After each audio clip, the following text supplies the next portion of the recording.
Family તમારું સ્વાગત છે ફૂડી કિચન પાપામાં। તો આજે આપણે બનાવીશું આથેલી હળદર।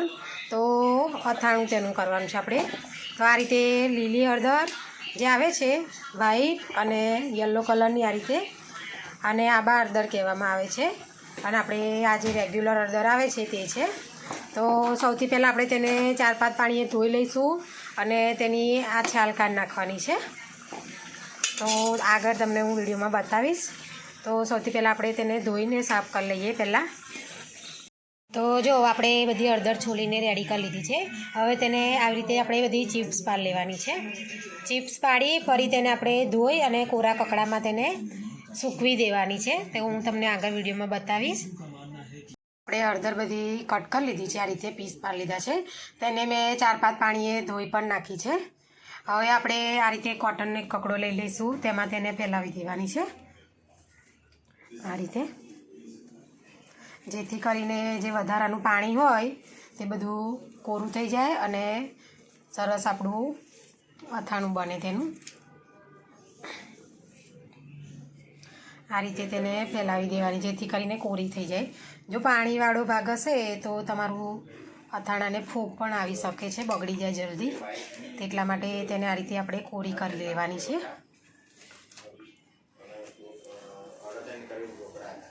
આ રીતે હવે તેને આપણે કલાક માટે આ રીતે રેસ્ટ આપી દેવાનો, જેથી કરીને પાણી બધું વધારાનું શોષાઈ જાય તેટલા માટે।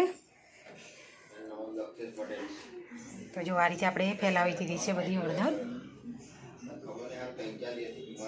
હવે આપણે કલાક માટે તેને રહેવા દઈશું આવીને આવી જ, જેથી કરીને પાણી જે બધું છે તે આ રીતે કોટનનો કકડો તમારે લેવાનો, તો પાણી અંદર શોષાઈ જાય, બધું કોરી પડી જાય એટલા માટે।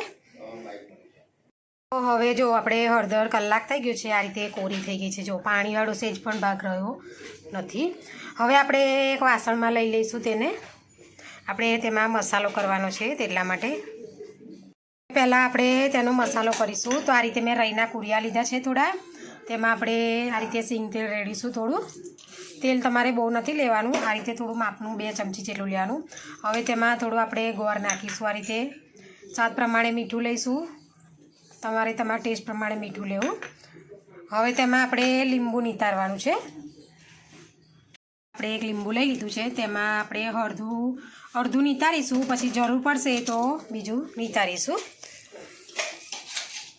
આ રીતે લીંબુનો રસ રહી દઈશું અંદર આપણે। હવે આપણે બધું મિક્સ કરી લેવાનું છે બરાબર। હવે આપણે મસાલો બધો બરાબર મિક્સ કરી લીધો છે। હવે આપણે જે હળદર જે કોરી કરી છે તે અંદર એડ કરી દઈશું આ રીતે। આપણે હળદર બધી અંદર એડ કરી દીધી છે। હવે આપણે જે મસાલો કર્યો તેને અંદર મિક્સ કરી લેવાનો છે, તો આપણે તેને મિક્સ કરી લઈશું આ રીતે।